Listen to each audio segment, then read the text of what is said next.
what a surprising Monday Night Raw that we had yesterday. And this is what I can say. We chose only three, I guess, or four highlights, okay, that we think that it was a must-have to talk about, and we're going to share with you. My name is Carla and Alex. So we can discuss about it, and you can let us know also in the chatting section what do you think, if you agree with us or not. And of course, do not forget to subscribe and like this video so you can get much more notifications about, of course, wrestling and WWE fans specifically. Why don't we go over the first case, that it was the Wyatt 6 against... Well, that was our main event. Mm-hmm. Wyatt 6 against Shad Gable and the Creed brothers. Remember, this match is set because of Shad Gable. From the start, when the Wyatts were about to enter the WWE to make their debut, they attacked everybody in the backstage, and one of the one that they attacked was Shad Gable. So now Shad Gable wants revenge.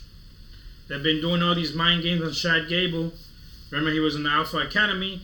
All these mind games with him and everything. He got out of the Alpha Academy.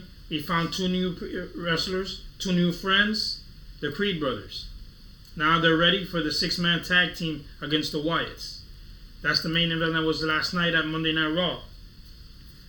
Great match to see, but at the end, the Wyatts defeat Shad Gable and the Creed brothers. But something that... Tremendous team the Wyatts have performed. Yeah, exactly. And something that I have to say, and adding to that topic of the Wyatt 6, is that I think everybody was expecting to see the Wyatt 6 finally fighting in an actual ring. Well, I was expecting to see under Uncle Holly against Shad Gable at SummerSlam. But it was impossible to do, so it didn't happen. Yeah. But we did a 6-man tag. I guess they are trying to extend the actual storyline little by little.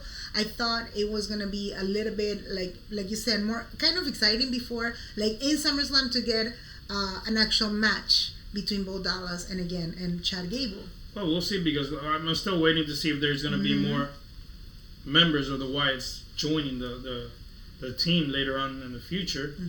But right now, the team is incredible. We already found out who they are. The pig is Joe Gacy. The wizard, the buzzard that they call him, is Dexter Loomis.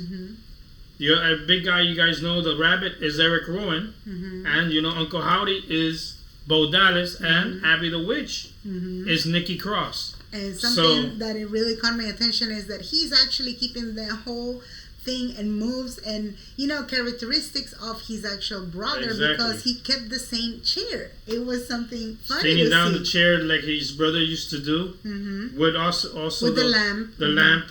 Correct. The lantern, as they call it. The lantern. And actually, it's funny because the lantern is just a button that you turn on and the light comes on. Yeah, it is. When Bray Wyatt was there, it was not a lantern. Oh, what was it? Oh, it was natural. It was natural. You had to put a match and light it up. Got it. This one is just with battery. So the other one was more dramatic. Exactly. This one is battery. It's just before, we used to take our time. Now it's more technology, so everybody more... But technically speaking, it should have been with an actual matches, and the camera. Exactly, but they're trying to do the same thing, old style, but with new technology. That's what they're trying to do. Bringing it into a new era. Exactly. Correct. So, the second highlight that we really thought we had to talk about, of course, the Judgment Day. It was the Judgment Day. Two members that were practically the leaders of the Judgment Day, Rhea Ripley, Damian Priest. Yeah.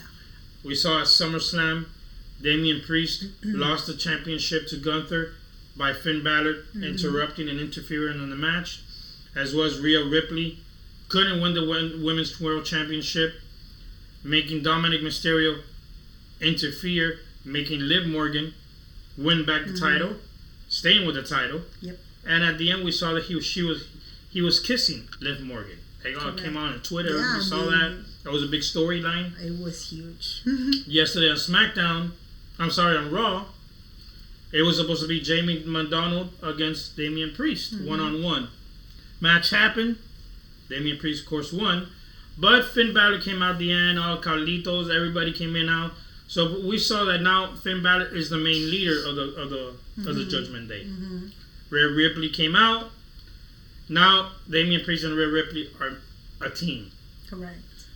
might see in the future that it might be a mixed tag match. Damian Priest, Finn Balor against probably Liv Morgan and Finn Balor. I don't think it's going to be Dominic Mysterio, but still Dominic, he should be though. But but Damian Priest has more a grudge with Finn Balor than Dominic Mysterio. That's true. So it's going to be a mixed tag. Let's see what happens in that part there. Yeah, and something that we have to consider also, and we were talking about it in the middle of SummerSlam 2024. It was that at that moment that Finn Balor he turned on Damian Priest, we thought that the whole team was going to be divided completely, that each of the members... That's what we thought, yeah. Correct. Each of the members, they were going to go, by themselves like before, like it used to be, and as we know clearly how they can handle it.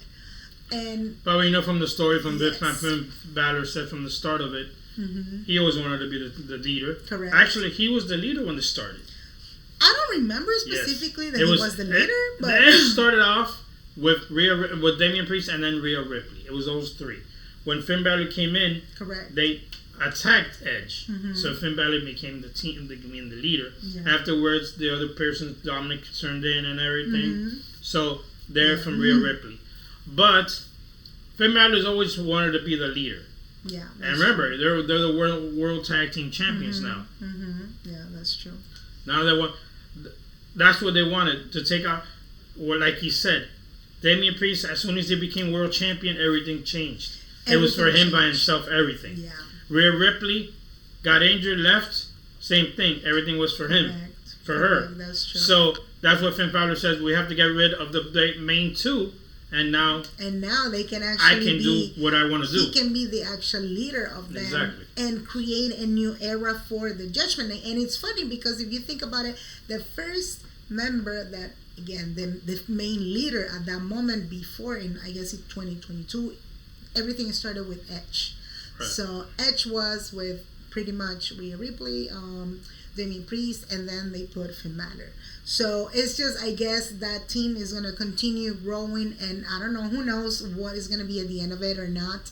But it's getting really interesting now. It's getting extra dramatic this time, I would say, comparing to the last storyline, I guess. And now the third highlight that we had to talk about it, which I still don't understand the reason. I think it was exaggerated in a certain point, but I don't know, what do you think? It was the case of Bronson Reed attacking Well, here's the thing. Seth It has nothing to do with Seth Rollins. Yeah, I mean, he was just in the moment. What happened? It was Seth Rollins talking to CM Punk. Drew McIntyre got in the way. CM Punk left, running after Drew McIntyre. The thing is, prior to that, Bronson Reed went to the locker room, talked to Adam Pearce, saying he wants revenge. He wants matches. He wants a title. Correct. He was kind of complaining that he wanted a title and that they don't consider him for anything. Adam Pearce says, well, we're trying. We're not doing what we can. But Adam Pearce, what Bronson Reed said, he said, I'm going to do my things in my own hands. Exactly. So that was a great opportunity for him to come in. Seth Rollins by himself, attacked him. Only bad is, his main move was the tsunami. That's a big splash.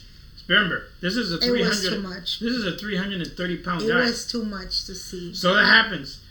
He splashed Seth Rollins over 7 times. 7 times. How can you do that? Imagine a big 330-pound man jumping in from the top of over 8 feet tall, jumping on top of you 7 times as a splash. I even felt the pain in my ribs when I saw that. So that means Seth Rollins started bleeding from the sternum, from his stomach, and 7 times. Doesn't consider he's injured. They say he's in the hospital. How do you know? I've seen that he's not in. They haven't put him injured yet in the system. But I have a question though. Why? And I guess the media is asking too. Why Adam Pearce or whoever was around it? Why they actually could not stop it? Well, didn't want to stop my surprise was that Adam Pearce did not come out. Usually he comes out for all these fights and all this. Correct. I didn't see him in that part there. Why he didn't come. So I really don't know what happened there. Was he busy doing what? I don't know. I doubt it. Or that was a storyline to him to come out and do that? I don't know. But I know Seth Rollins is going to want revenge when he comes back. Correct. It's just, I don't know if the actual, like you're mentioning, the actual point of it is that they have to create a new storyline between Seth Rollins and Bronson Reed, or because he's Seth Rollins anyways, Seth Rollins, he's gonna ignore it kind of, and he's gonna go straight ahead after CM Punk still, because at the end of the day, there was no reason to fight with Bronson Reed. I mean, Bronson Reed, he just attacked whoever was on the way. Right. That was pretty much what you just said. But on the other hand, what do we expect after Rollins can come back? Who knows? Maybe a week or 2 weeks. We don't know. He's going to get revenge on Bronson Reed, so we know it's going to be revenge. So this could be a possible kind of match that we can see in the Bash in future, Berlin, of course. Or not specifically. I wouldn't have had. Well, it can be yes, it can be no. I'm not saying it can be. I wanted to put it, but probably yeah. They probably would put it because, remember, like I said, revenge. Drew McIntyre Punk has something else going on. So yeah, maybe. And the one that I forgot almost is the announcement that is officially that Randy Orton, he came for a title match. He's going to get a world title match for the World Heavyweight Championship against Gunther at Bash in Berlin. Came out, asked for it. Remember, these two fought for the first time at King of the Ring. Randy Orton wanted to be king. Gunther won it. So now's the opportunity for Randy to become champion. Can he do it? That's all we have to see. Yeah. I would love to see Randy Orton again for another, round of Kingdom or whatever you call it. But Randy Orton, he's a legend already. And if he actually can win, it'll be surprising and, of course, disappointing for, the ring general. And it would be really stunning. But I doubted that he can win it again because this is the momentum for Gunther at the end of the day. Exactly. So we want to know, what are your thoughts? What do you think about this Monday Night Raw? It was crazy, full of surprises, and everybody's turning on each other. It's just too much to digest. And we want to hear your thoughts. Again, do not forget to like this video. And again, Alex and Carla. Okay, so you can go ahead, subscribe to this channel, and you can see much more reactions, live streaming, and of course updates of all the shows and WWE, or I would say universe, anything related. Thanks again for coming, and we see you in the next one. Good night.